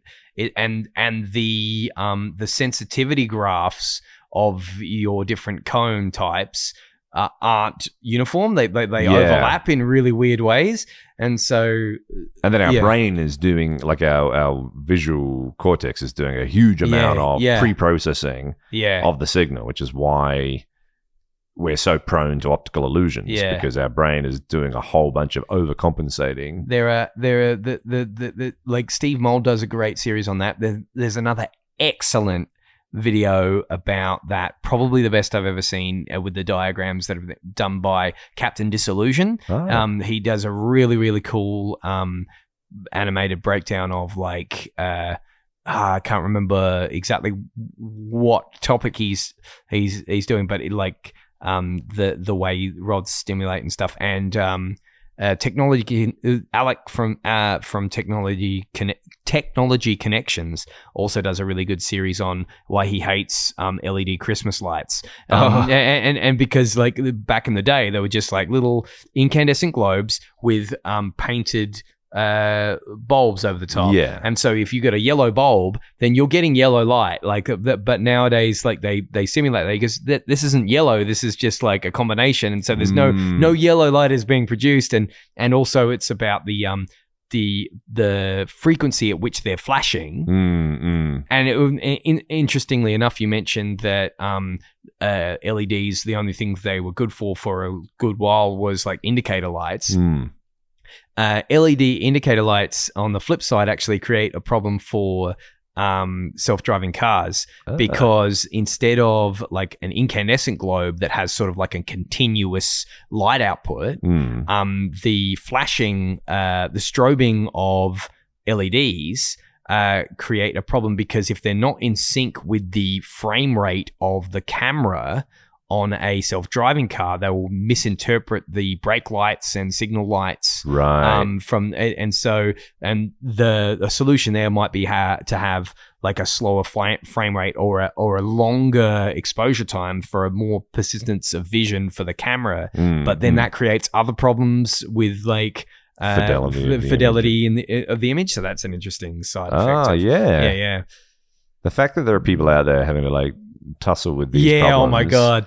And the fact that I'm sure the frequency at which LEDs flicker was probably set at some time in the past, where they're thinking, well, the human eye is never going to perceive this. And so, but like 24 frames per second being about as slow as you can have a cinema camera before you start to see the and your eye, like it's just low enough that creates the illusion of movement between 24 still images played after each other. And yet there's the whole, have you heard about how dogs have paid more attention to television in the last 20-30 years? Oh, whoa. Because now our frame rates have increased. Frame rates of television, on digital televisions, that have gone up from 50 hertz up to 100 hertz, now 200 hertz. The refresh rate on them actually gives to dogs an equivalent persistence of vision that they weren't having otherwise. So dogs were just seeing these flickering images on TV screens up until recently. Now suddenly dogs are seeing the illusion of movement. And so they've noticed the fact that now dogs pay more attention to television. That's crazy. A bit like birds. Birds have an equivalent, a much higher equivalent frame rate of vision. So the old thing of birds wait until the last second to get out of the way of a moving car. Because actually for the bird, there's a lot of information coming in. And they've got a lot of time to react. Yeah, sure. Not always, but most of the time. Because, to a bird, they're sort of seeing this thing happen in slow motion. Yeah, right. But just the way in which different species and animals must perceive things. Don't cuttlefish have rods and cones or whatever the equivalent for their senses that they can perceive all different dimensions of light and different frequencies? They can see colors that we can't see. They can see combinations of colors and frequencies. They can perceive ultraviolet and infrared, and they've got this incredibly complex. They've got like predator vision. Oh man, blows my mind. I mean, of course I can't imagine what that's like, in the same way that we were talking to Josh the other day about at Fantasia. Like, I can't I struggle to imagine what that's like, but of course I do, because like my brain is set up for me, and like I can only of course these are the tools that I've got. Of course I can't see out that synesthesia is that thing where people have a kind of a mixed up neural pathway, so they can hear color or see sound, and and numbers will they'll heavily associate numbers or letters with a color. Daniel Tammet was the guy that wrote that book Born on a Blue Day, and he said apparently there was maybe some debunking of this after, or I don't know enough about the story. I read his book, and from his telling of his own story, he said that he could see numbers when he imagined numbers. They took on shapes, and so when he multiplied two large numbers in his head, it was like seeing two large shapes merge together to form another bigger shape that also had its own distinct. So he said for the first, I think it was something like the first 20 or 30,000 numerals, they had their own unique shape. Whoa. So he had what they call calendric calculation ability, so he could do things like he could calculate large numbers, large multiplication numbers really quickly in his head.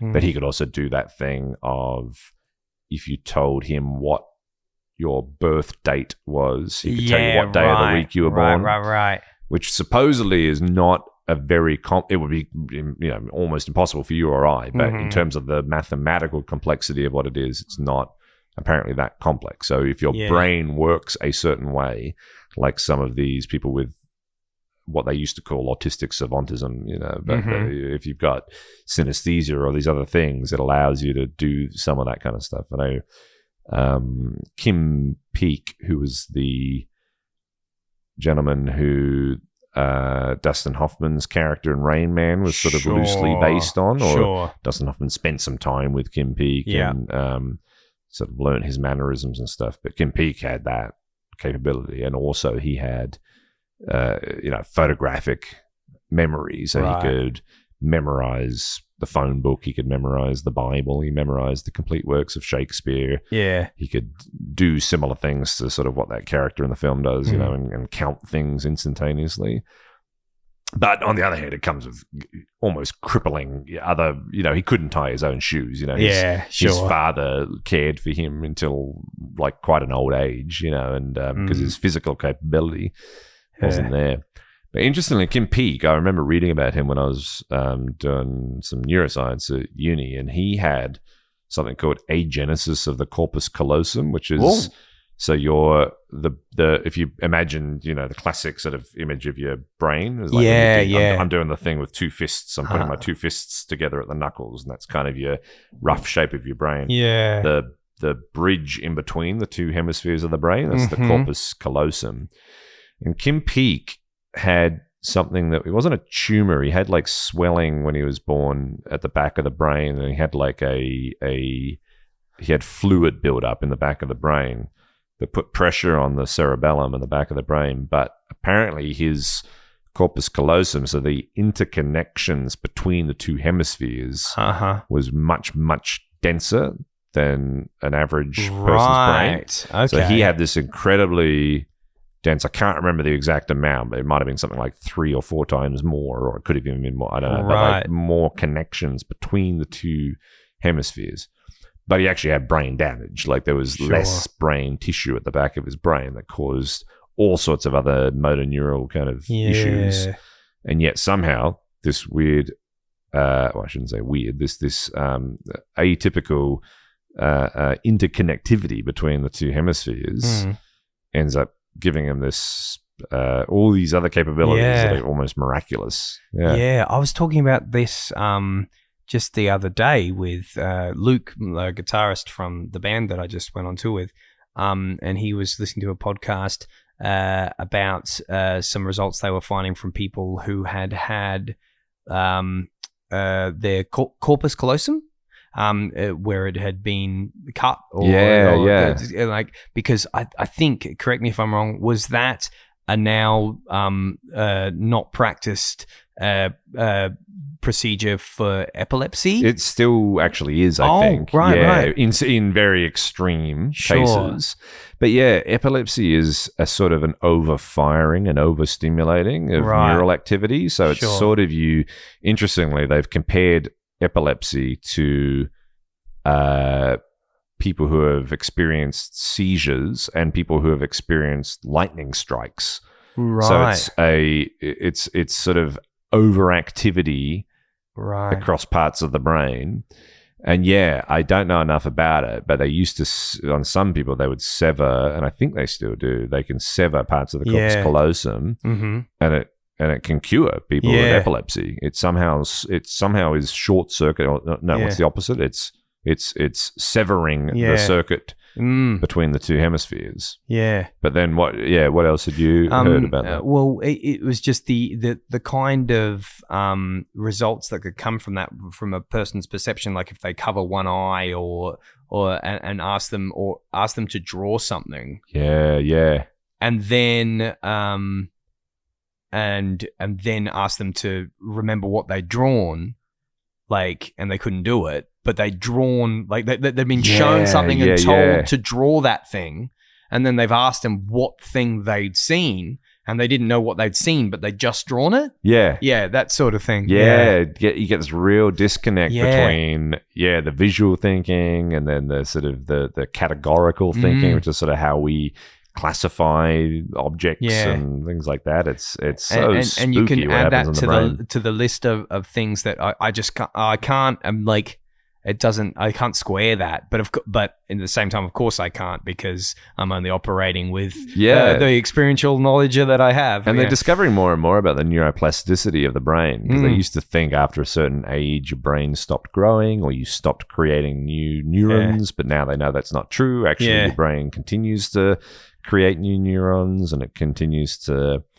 myelinate. So myelin is the sort of the insulating sheath that kind of grows around your neural pathways. And the thicker that is, the stronger those connections are. So you can see stronger myelin on people's brains where they, have developed certain skills, and so certain parts of the brain have more of this insulation. The other wild one is when they used to study the brains of London cabbies. Did you ever see that? And the hippocampus, I think it was, of the London cabbies was enlarged, and there was parts of the brains that had more neural activity. And these London cabbies, it was a real rite of passage. They have such detailed geographic knowledge in their brain. And there's something around, I think, because the human brain, like the part of our brain that is responsible for geographically mapping things, would have to be one of our oldest higher functions. Older than language. Like certainly remembering and understanding the territory in which you're moving, and remembering where the water hole is, or where the food is, or where home is, and that sort of thing kind of connects us a little more with our other mammalian and lizard brains. That's why they can do tests on, rats in a lab, and it doesn't remember where the cheese is. And that sort of thing.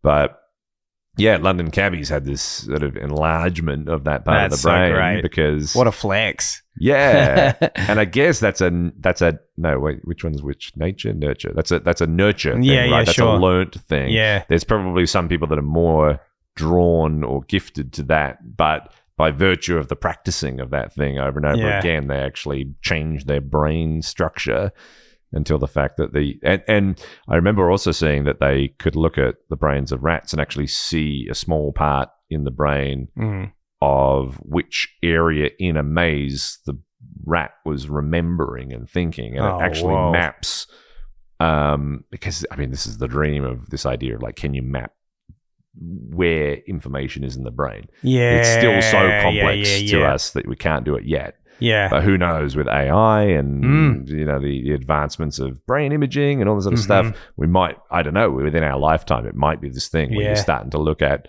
the activity in a brain and actually compare and say this is what that activity is representing in the brain. These are the thoughts, or this is what it means. Yeah. Which is pretty wild. That is wild. And then we're just like 2 steps away from the Matrix, and then we're just all plugged in. Yeah. Learning kung fu and The dream. yeah.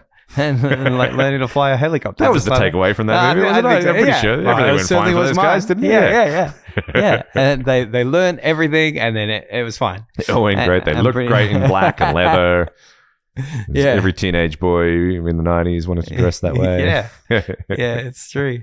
And Tom Scott, the guy I mentioned earlier, he did another great video where he gets inside a London cab and has to beat a London cabbie, and he's using GPS, and the London cabbie's just going off. Oh, I reckon I've seen that. And, yeah. Yeah, that was really good. No spoilers, but I was pretty happy with the result. Yeah.